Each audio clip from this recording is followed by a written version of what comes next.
Hi, everyone. So, I'm Jonathan. You can see me on a couple other videos with Marina. We've done a couple other live lessons, other webinars, and so I'm going to be giving an introduction to the TOEFL here today. So I've been training students for the last like at least more than a year or so on the Skype lessons, and I've been training students offline and for quite a long years. So we'll be getting started in a few minutes. Let me know in the comments where you're joining from. Let me know where you're from. So yeah, I see that.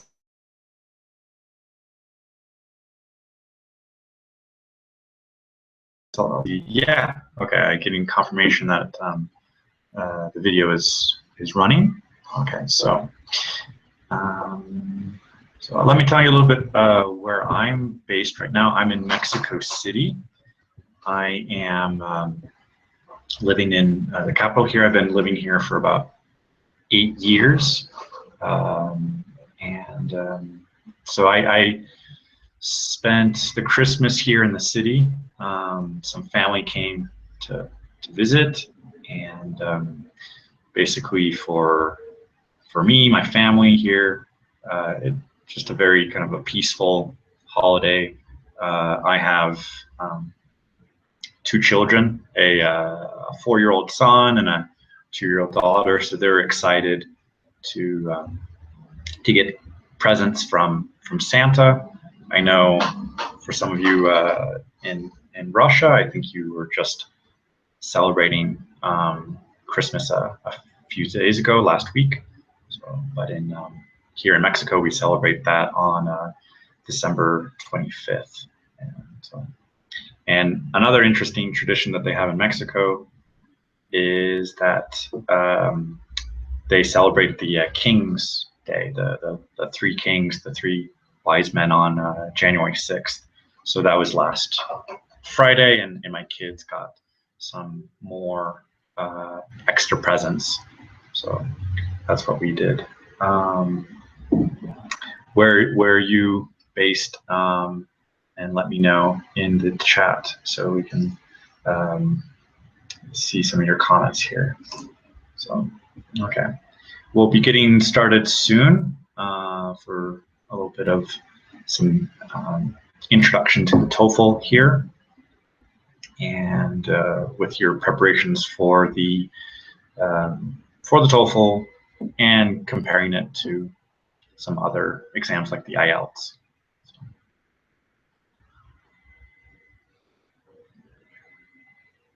Let's see if I can get some more comments here. I'm just going to refresh the screen on another device here so I can see the comments.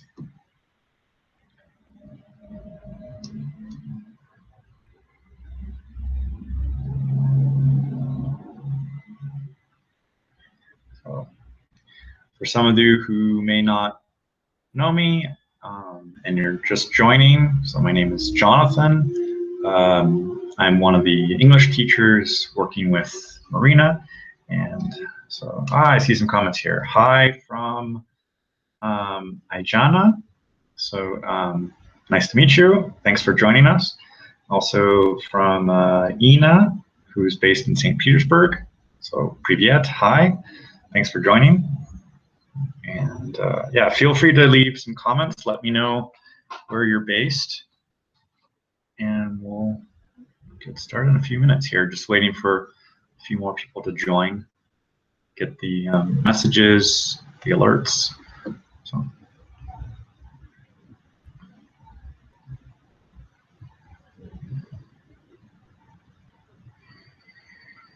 What did you guys do for the New Year's? Were you traveling? Did you stay in your city?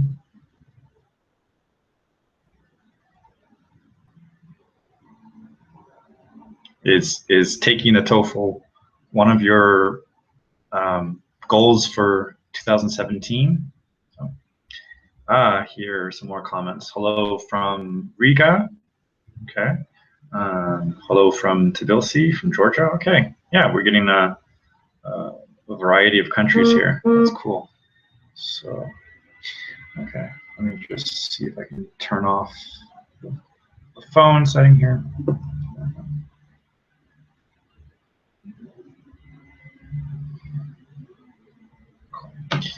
So I think it's the hour for me. So let's get started. We've got about quite a lot of people here today. So how many here have already taken the TOEFL?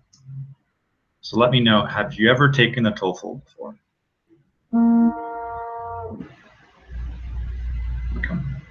Have you ever taken the test? Have you ever taken the TOEFL?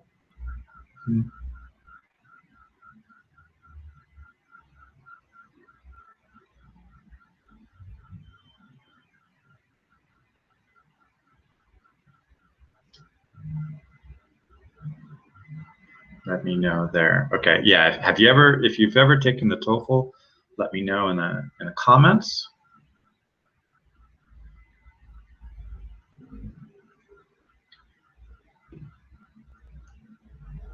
Okay, so one person has mentioned already, Anna. She hasn't taken the TOEFL, and one person's dream is to Ina's dream is to join an American university. So yeah, passing the TOEFL. Good. Okay.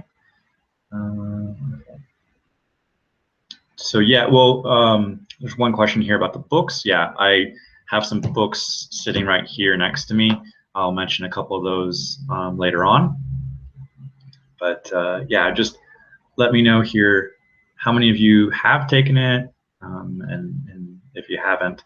So just to get an idea of how familiar you are so far with the test.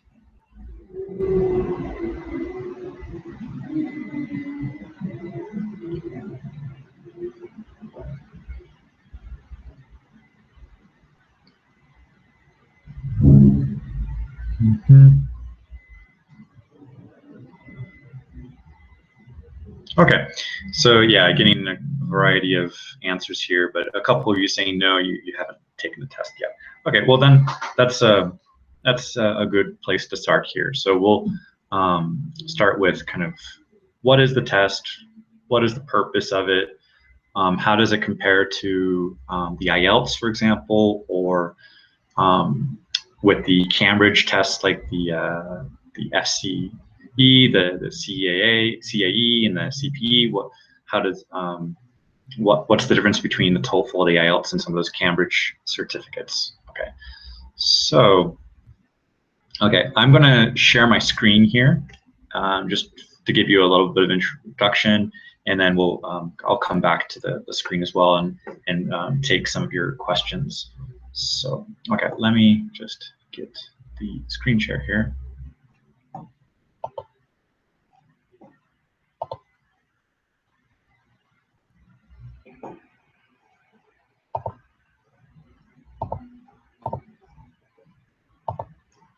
Okay, let me know if you can see my screen.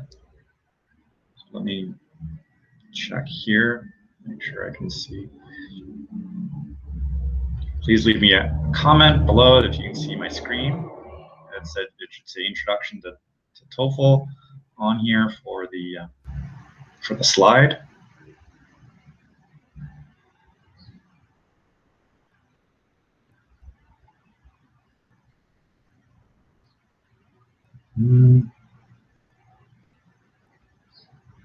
So show of hands, yes. Hello.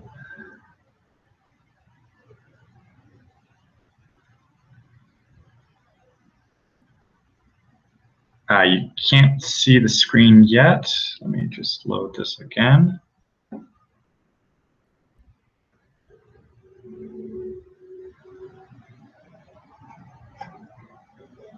I'll try this one more time.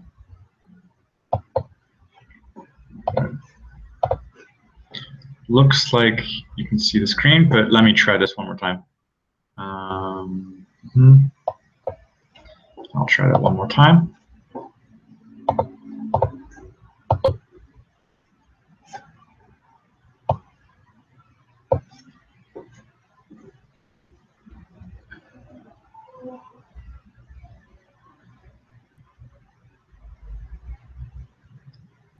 Good.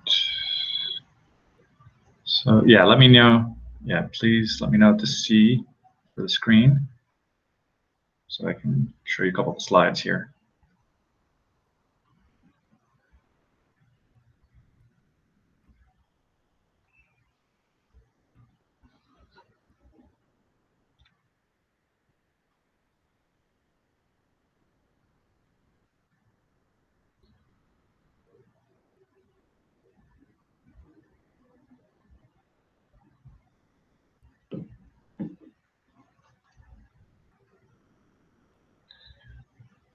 Just loading a couple more here. Yes, we can see it now. You can. Okay, great. Okay, thank you for that confirmation there. Great. Okay, so a little bit here with the TOEFL. So, and a little bit about me in case you're not familiar with who I am. So, I'm an English teacher. I'm from California. My name is Jonathan. I've also been learning foreign languages for over 20 years now. I grew up in Southern California. I started learning Spanish, French, some German, some Italian, some Russian. Last 5 years, I've been learning Russian, and I've been teaching languages since '99. And I've taught ESL, English as a second language, as a foreign language, in France. I lived in Paris for 6 years. I've now been living in Mexico City for the last 8 years, and I've been teaching online via Skype. And I've also worked as a translator for Spanish and English, French and English, and I also do some language programming, things to teach myself languages, and also things to help students with their language learning as well. And today we're going to be looking a little bit more at the TOEFL here. So, how is the TOEFL IABT structured? So, the test itself is computer based. So the IABT is internet based test. So you're going to have to use a computer for the reading, the listening sections. The speaking section is with a computer recording, and the writing section, you're going to have to work on your typing skills as well. So, okay. Okay, getting some more comments here. Okay. And so in terms of the purpose of the TOEFL is many universities in the United States want to get an overall feel for your English level, and if you will be able to kind of integrate into the American university system. So they will be checking your reading skills, seeing how well you can listen to lectures, parts of lectures from professors, also listening to conversations between students who might be discussing anything that is related to life on campus. So that could be decisions about like the parking or things at the library or social events. So students can be discussing those together, and you need to be able to understand those conversations and that level of vocabulary. Also, for the speaking section, I see that it's one thing to have a conversational use of English, which I generally see with conversations with students, but it's also important to get used to the preparation specifically for the TOEFL, which generally for these speaking questions, you're being recorded with a microphone. For 2 of the questions, it's for 45 seconds. So just think about that for a second. Like, how much content can you give in 45 seconds?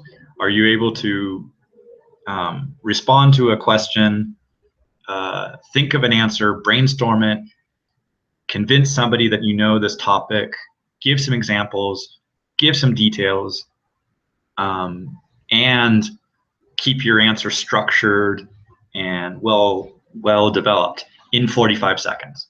It's very stressful.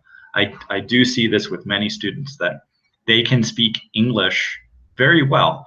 They're able to have a conversation, they're able to present their ideas, but the TOEFL speaking for this like task 1, task 2, to talk about a familiar subject, brainstorm it, and talk about it for 45 seconds, it can be very stressful. And you need to practice this over and over and over again. Even if it's the same question, you can keep improving your answer. The more you practice the speaking section, the better you will get at it. So one of the things we work on with the students is to practice recording themselves online, and then they can send me their audio files for feedback. So I do receive many emails and messages with audio files, 45-second audio files for like the task 1, task 2, to talk about like, what's your favorite restaurant, who's the most influential person in your life, what's one of your childhood memories, where is someplace you would like to go on vacation.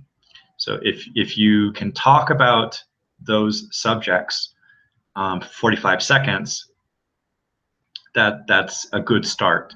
Then if you can start to structure your answer, that's even better.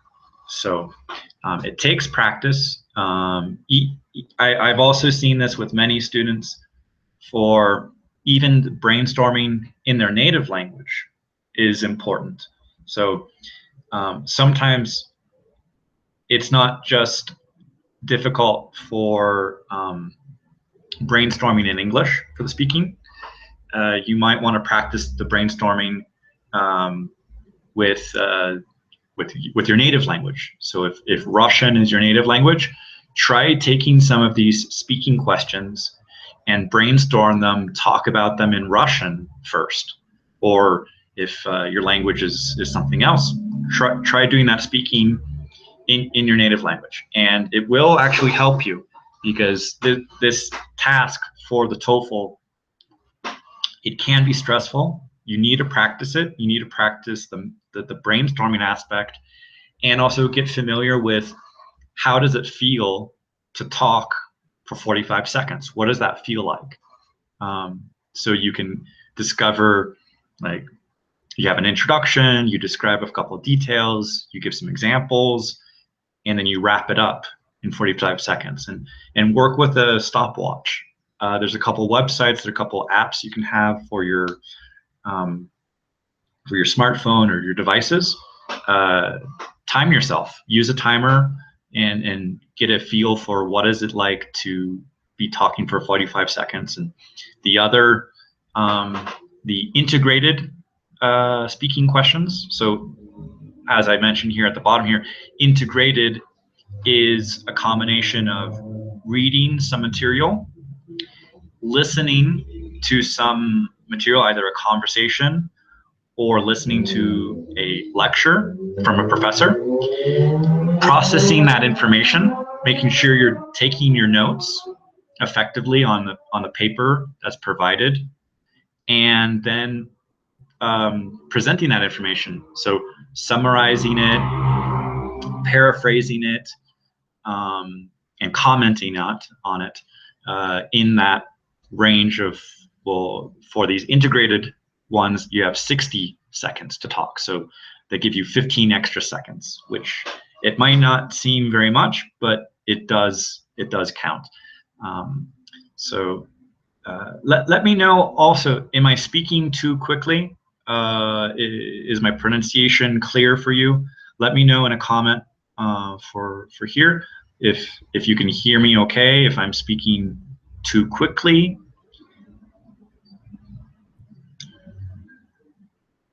Okay. And for the writing task, you have two tasks. One, an integrated task, which you have a short reading, and you have a listening to a lecture from a professor, and then you will take 20 minutes for that integrated task, which is combine the information from the reading that you saw and the information from the professor's lecture, and compare contrast the information in the two.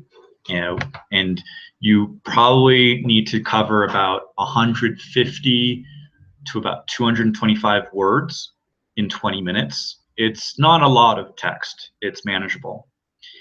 And then the next writing, the independent task, you have to express your opinion on some topic and develop it in about 350 words in a 30-minute time limit. So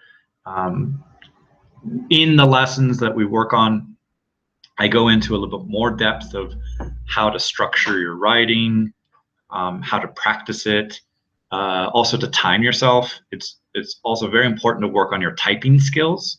I recommend using some online typing resources, like one is 10 Fast Fingers, 10 fastfingers.com, and you can test your typing speed, see how fast you are able to type in English. And it's a good idea to be familiar with the American keyboard layout, like the QWERTY, QWERTY, that top row. You want to be familiar with where are those letters. It's also a good idea to be familiar with the layout of the punctuation, like comma, period. So you don't want to have to look for that when you're typing, so you don't want to get distracted. So as you are preparing for the test, you want to improve your typing skills, not just how you're able to write in English on pencil and paper, because it is a computer-based test. You have to use the computer. You have to use the keyboard. So even though your typing skills are not technically one of the skills being tested by the TOEFL, they are indirectly. They indirectly affect your writing score. Like how fast you type, how many words you can type in 30 minutes, or how many words you can type in a minute, is an important aspect of your writing. And realize that if you do take a typing test, like the 10 Fast Fingers, that's your typing speed when you're just copying information on the screen. When you're actually in the writing section of the TOEFL, you're probably going to be typing slower, because you're going to be brainstorming your ideas. You're going to be editing what you write. So whatever you are able to do for your typing speed at its highest level, that's probably going to be a little lower in actual practice. So you also need to practice with a timer, see how much text you can come up with in 30 minutes, to feel comfortable to say, okay, I'm reaching this target of about 350 words of text in that time limit. Okay, that's good. And then you want to do a little faster, get a little bit more text, because you also want to be able to proofread what you write. You don't want to just write all the way up until the timer reaches 0, because many times with the students, when we check their writing, there are some little typos, some spelling mistakes, some little grammar mistakes in terms of like subject and verb. They've forgotten S. They they didn't check their punctuation. There was something that was just a small mistake, but it can accumulate and affect the writing score. So you don't want to just write all the way up until the 30-minute time limit or the 20-minute time limit for your typing. You want to leave yourself 2 to 3 minutes before the end of that timer so that you can check your writing. Okay, so overall, yeah, for the reading section, the listening section, you have a variety of some academic texts, and you have a variety of questions in each one of those. Some of it is vocabulary, some of it is inference, some of it is summarizing.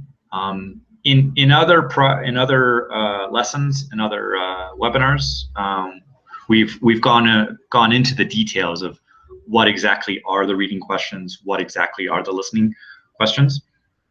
Here, I just want to give you a bit more of an overview for this. Okay.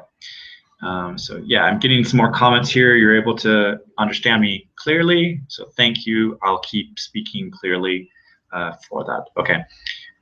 With the listening section, you will listen to a combination of some lectures, professors talking about an academic subject.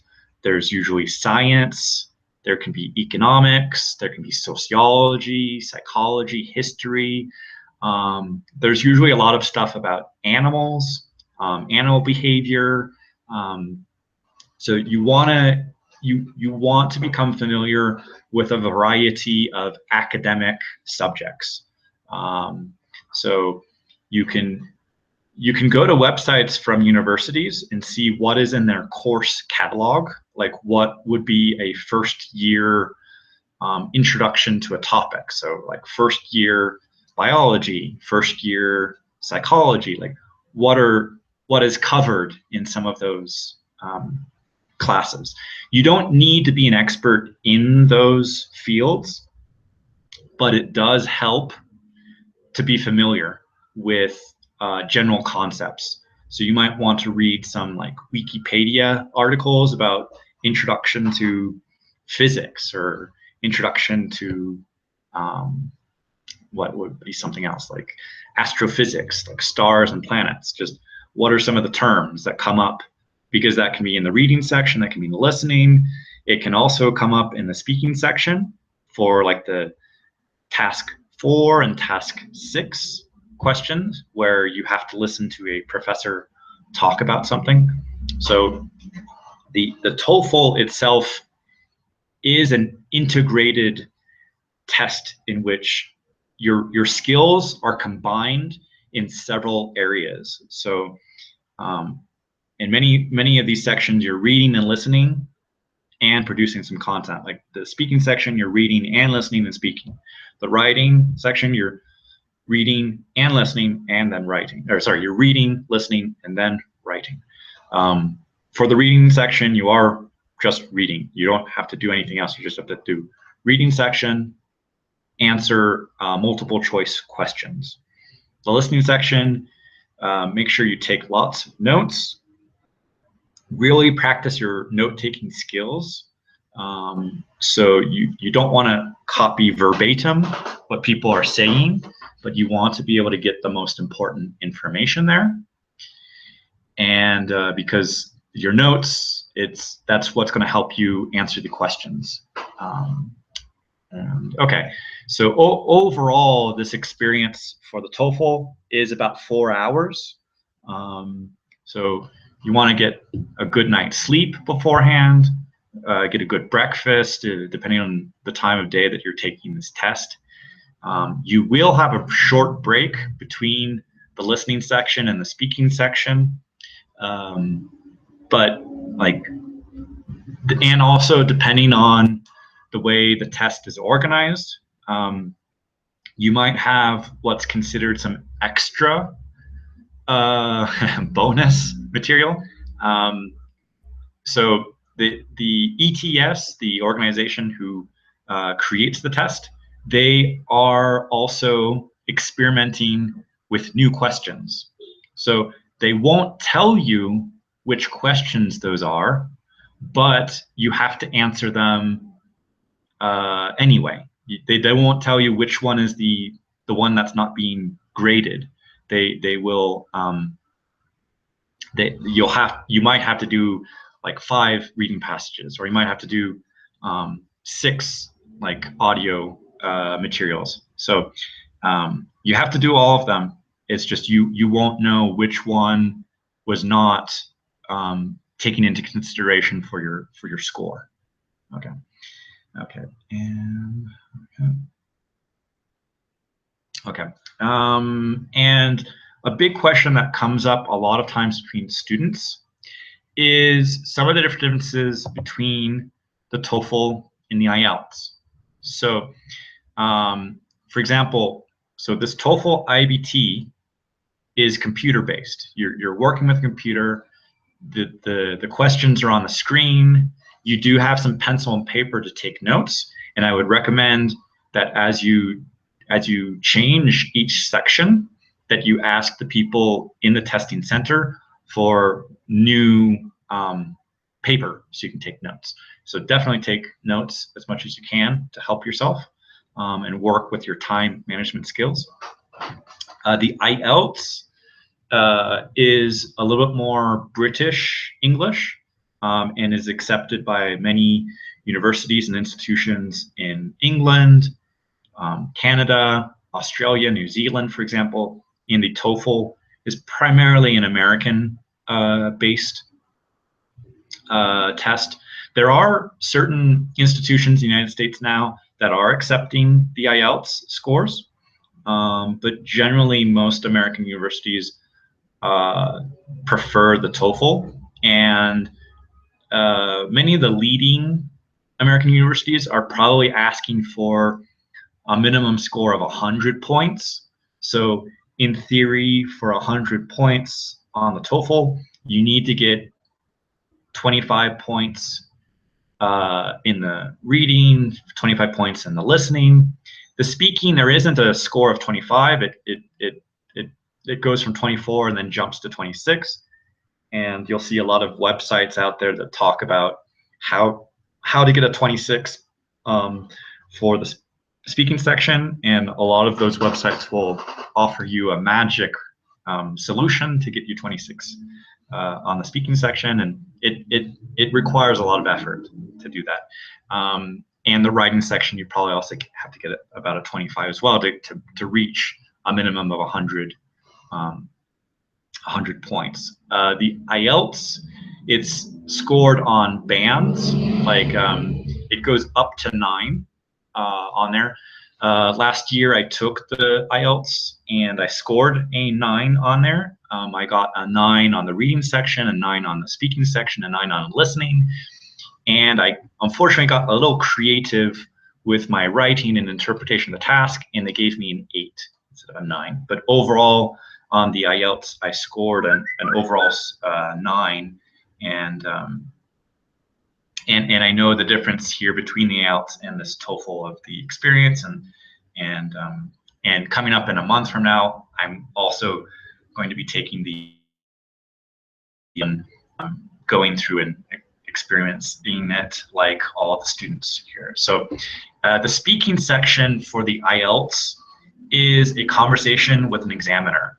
They will go through general questions, like talk about where you are from, tell me about your city, tell me about some changes in your city over the past years, like what are some things that have changed from your parents' time to now, or some general things about like what is the role of education in your country, and then you'll just describe some things in general terms.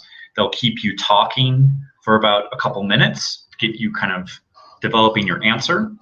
You'll be recorded, but the person who's having the conversation with you is not the person who's correcting your speaking score. They're there to help you with the conversation, to keep you speaking and record you. And oftentimes with the IELTS, the speaking test is on a different day. So, for example, for me, I took the speaking on a Wednesday. So, and I was not able to change the reservation time.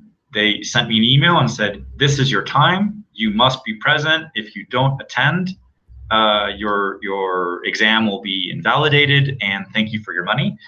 So be careful when you're scheduling your IELTS to make sure that you have some extra days before the written section of the test. That if you have to be available, you will have to go be present for the speaking section. And then on the Saturday morning, I went and took the listening, reading, and writing section at a university campus, and they had us in a auditorium, amphitheater, and kind of listening to the listening section. And it was a combination of multiple choice and fill in the blank, and only listening to material one time. There's no repeat. I was also sitting very close to one of the loudspeakers, so my ears were a bit blown out because of this loud audio. The reading section, I took the general version, not the academic version of the IELTS, and it had a variety of text. I thought it was not that difficult. And then the writing section had writing a short letter, like a letter of complaint, and then a second kind of similar to the TOEFL, like an independent writing interpretation of a topic of, like, I remember the topic was something about the effect of traveling on families. And as I mentioned, I have a family, I have children, so I took the liberty to describe like my own lifestyle and my own experience, and maybe I didn't just stay strictly to the topic, so they kind of didn't give me the highest score completely.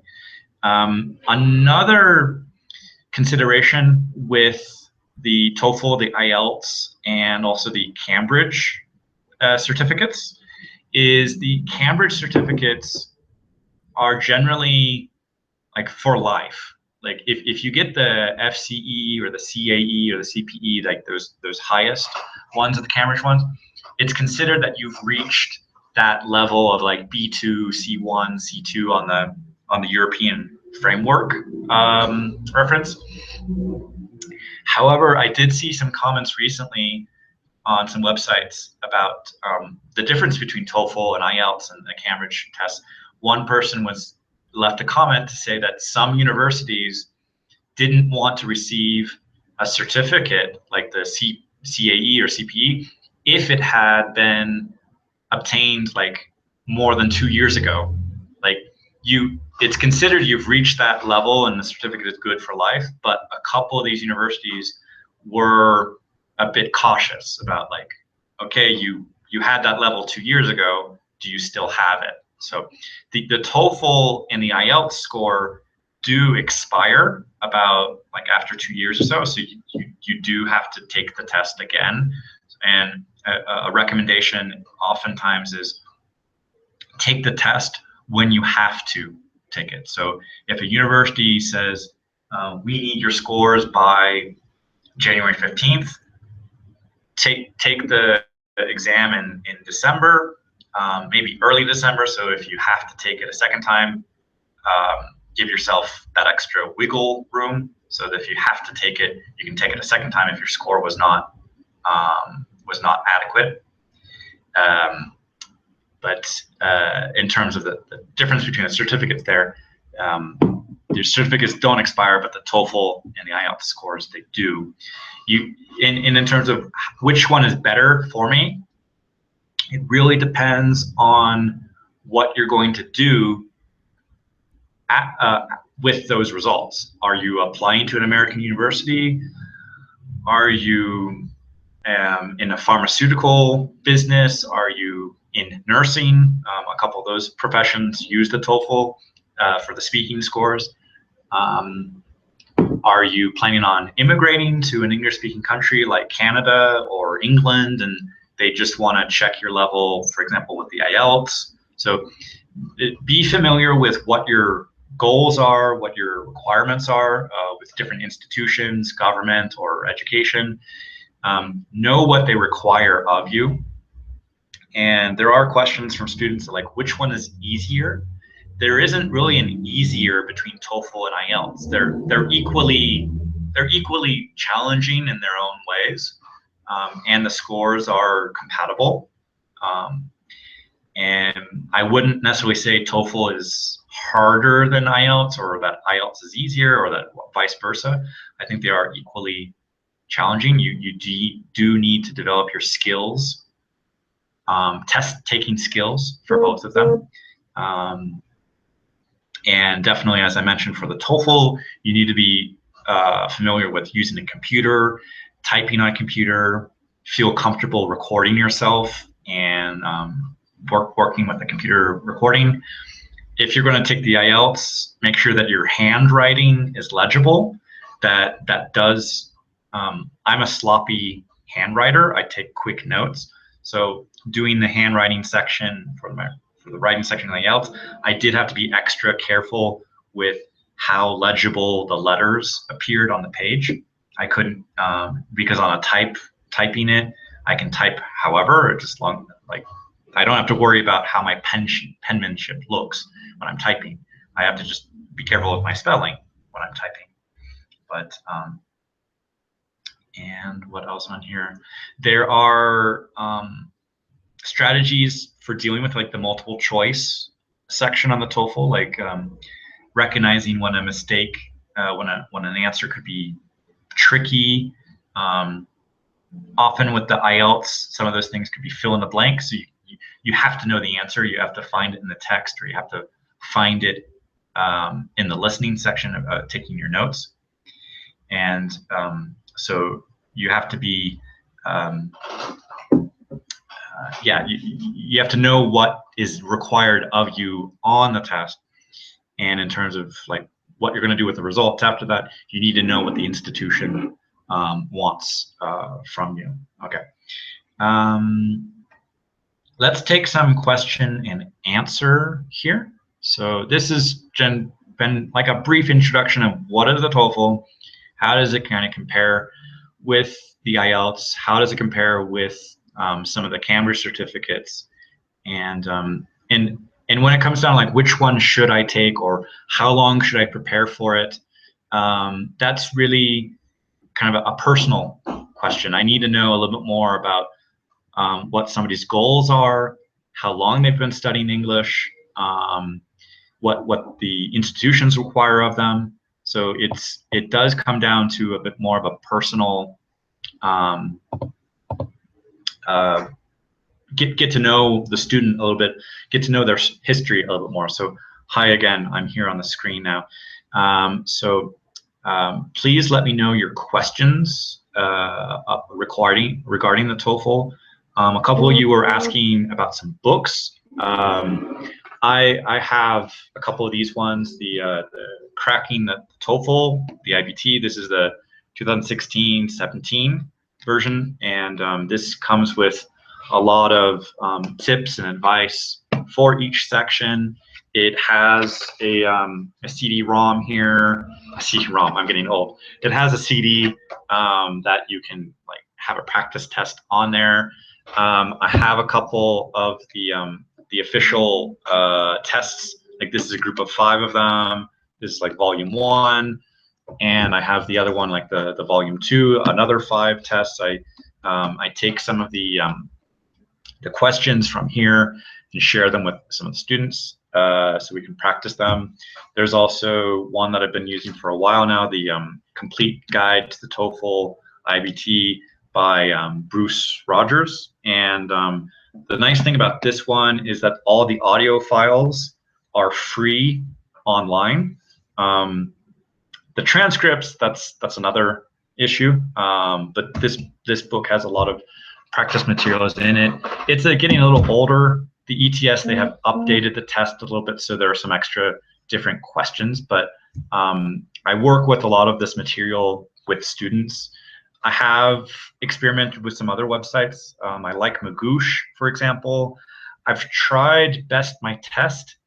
but and I had a subscription to there for a while to get more materials for students, but some students were complaining that not all of the questions felt 100% authentic. So I stopped using Best My Test, and I went back to using more of the ETS authentic, like previous questions from previous tests, and that's been getting better results, and students are feeling a lot more comfortable. And in general, I would recommend, if you're going to use free content on the internet, just be cautious. Make sure it's authentic as much as you can. The ETS, that have a lot of practice materials on their website. They also even do a free MOOC, a massive open online course through edX. I think there's a date that's opening up in January. I'll have to find a link to that to see if that's opening. I'm sorry I didn't get that link before today to share that with you, but I have joined that before, and there's materials in there. They do have some of the videos on YouTube. It's like Inside the TOEFL. You can search for that on YouTube, Inside the TOEFL. They go through the speaking questions and give you some advice of the strategy as well. And ETS, on their website, they do have some of the practice materials, practice tests. You can download a practice test. You can go through a PDF. The PDF unfortunately doesn't have the audio files. It just gives you transcripts. But these tests that I have for the students, they have the audio file for the CD. And this book I mentioned as well has its audio files online. Okay, so let's see some of your questions here about. Let me know, has this information been helpful for you? Is this stuff that you already knew? Did you learn something new? I hope.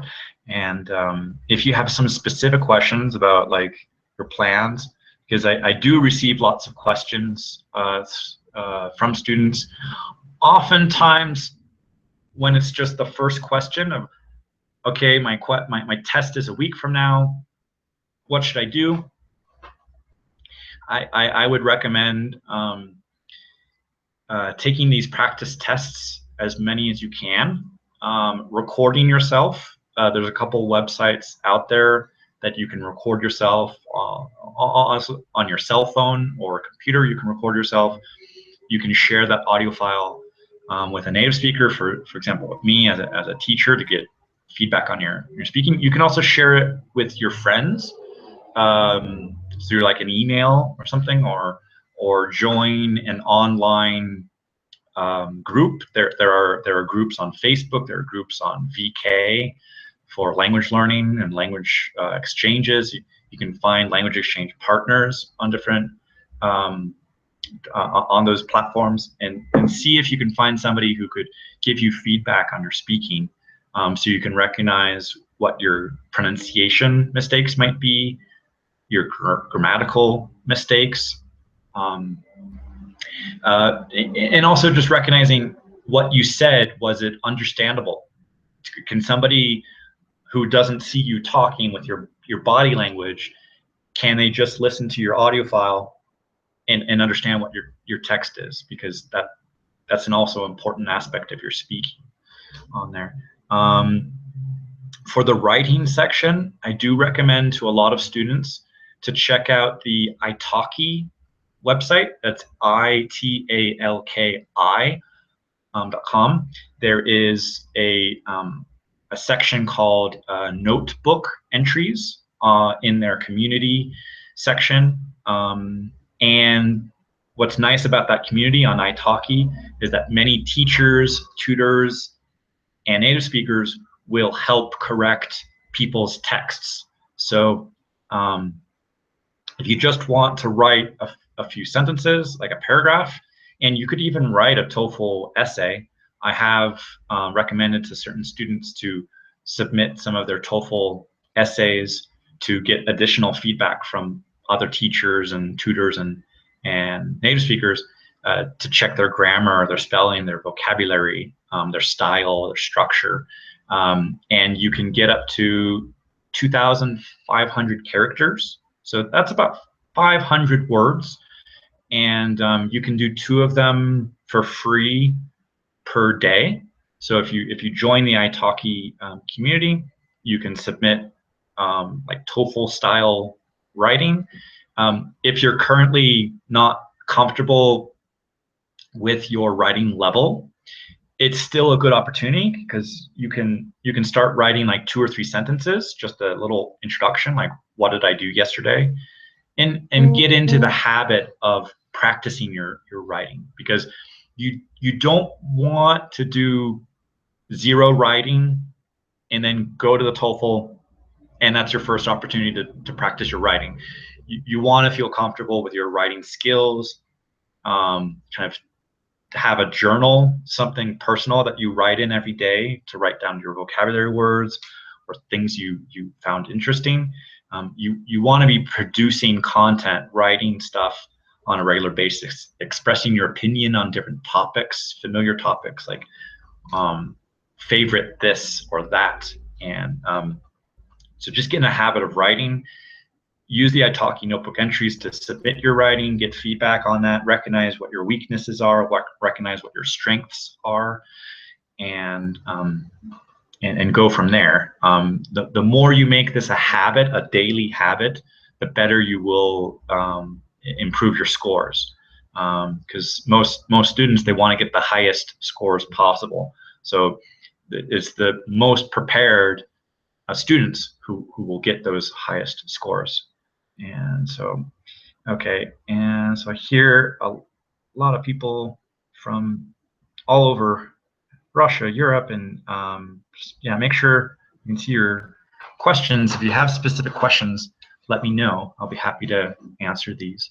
In terms of speaking as well, I've personally taken advantage of a couple language learning challenges, like for 12 weeks or 3 months.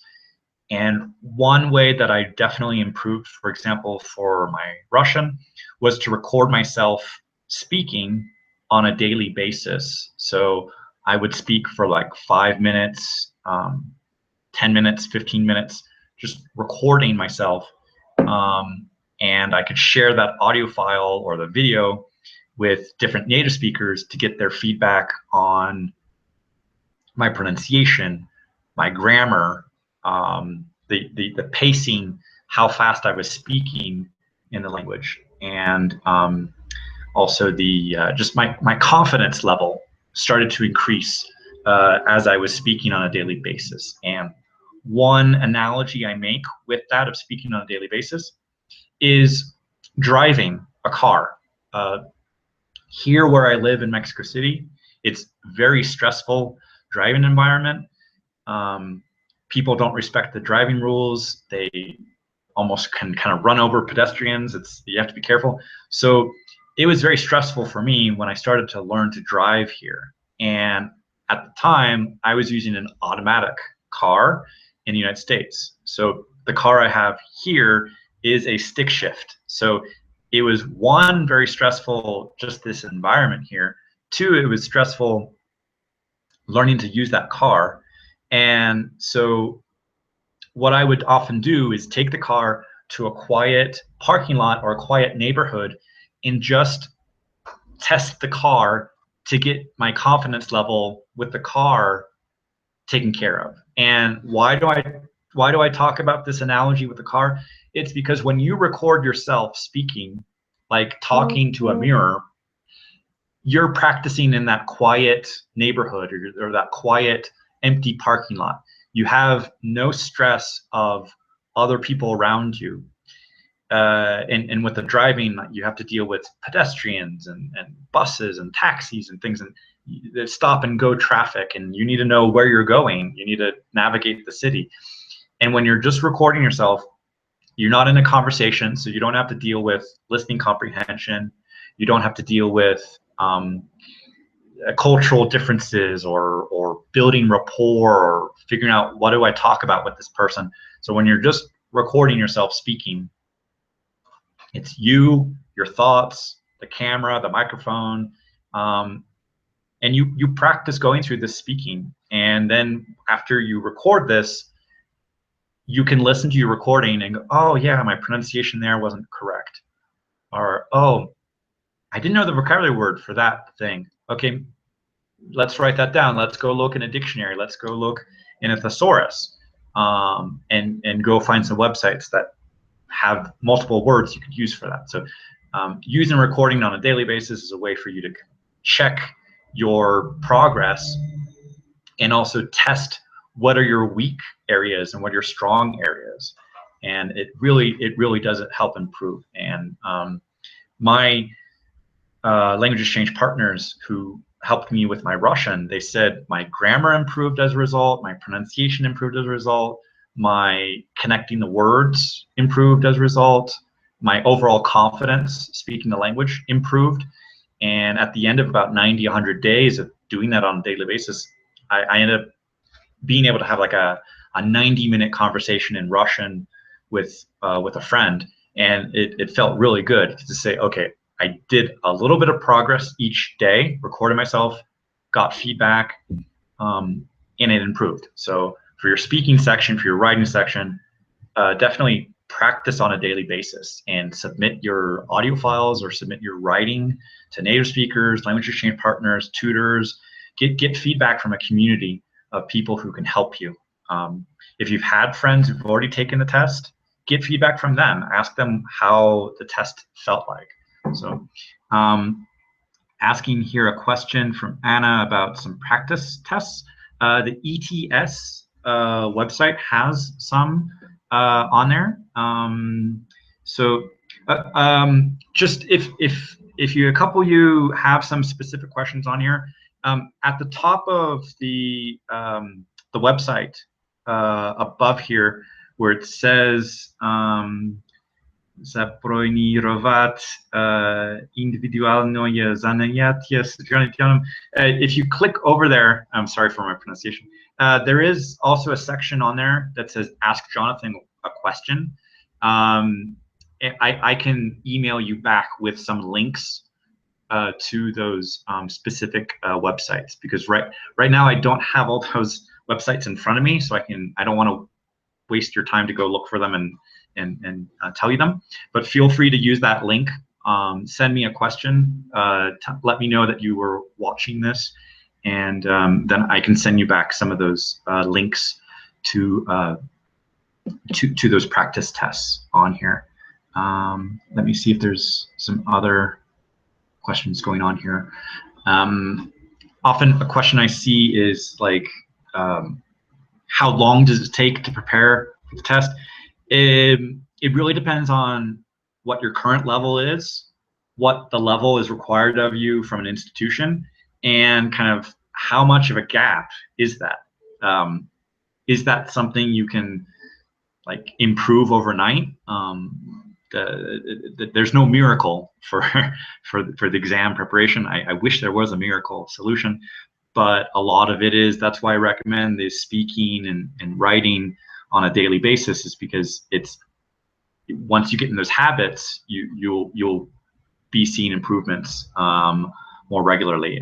There are techniques and things, strategies that we can get for the speaking section, the writing section, some strategies, but oftentimes they won't completely replace the reading comprehension and listening comprehension. That unfortunately I can't just turn on a switch for a student and say, you're cured, your reading level is now perfect, or your ears are now clean, you understand all spoken English. I wish I had that magic ability, but it's daily practice. Daily practice really helps for these things.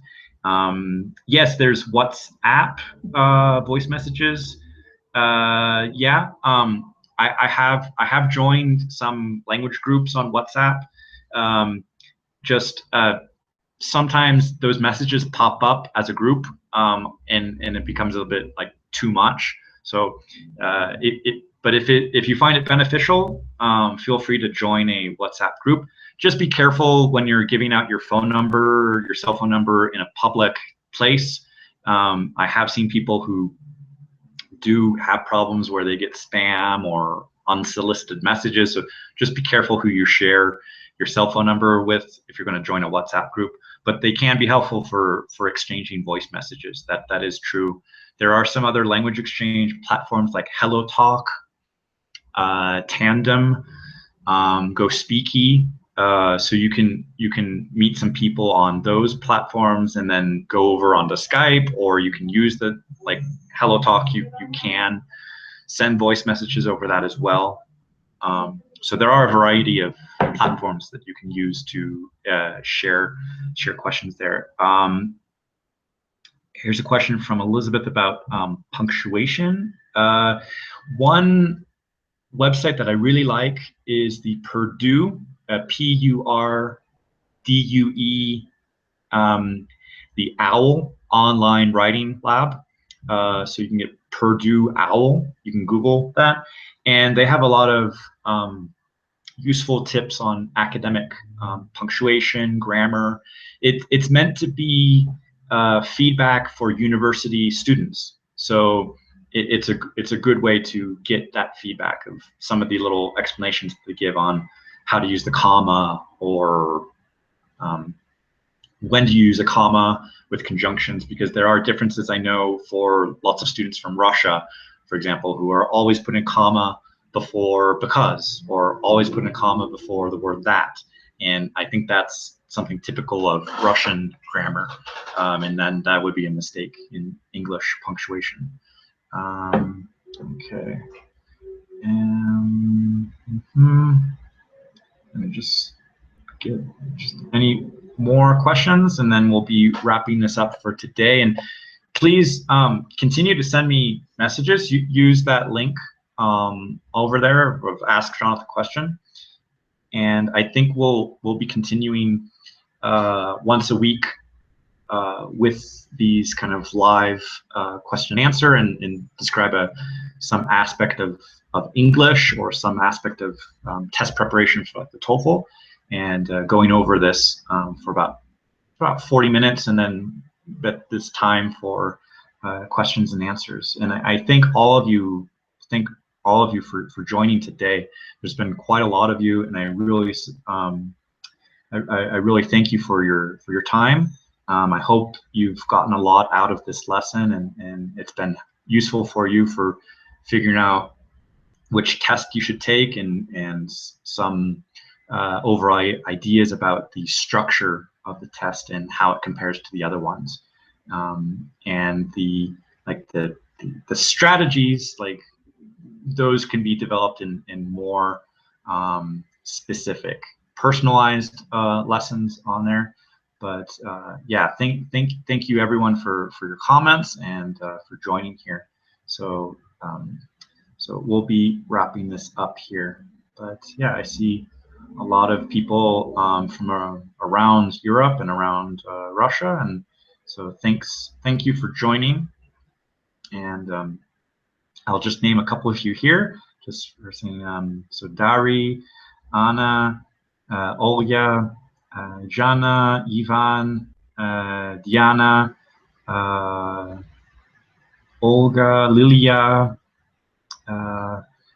Maxime, Vika, Violetta, Inessa, Elizabeth, what else on here? Dennis, Alexei, and Daria. So thank you all for joining and for leaving your comments. I appreciate that. And so have a good day. And if you would like TOEFL prep lessons, or even general conversation lessons as well, over up next to the video, you can find a link to the section with the description of the lessons and the courses. So thanks for watching, and we'll be back next week for another lesson. So take care. Have a good day.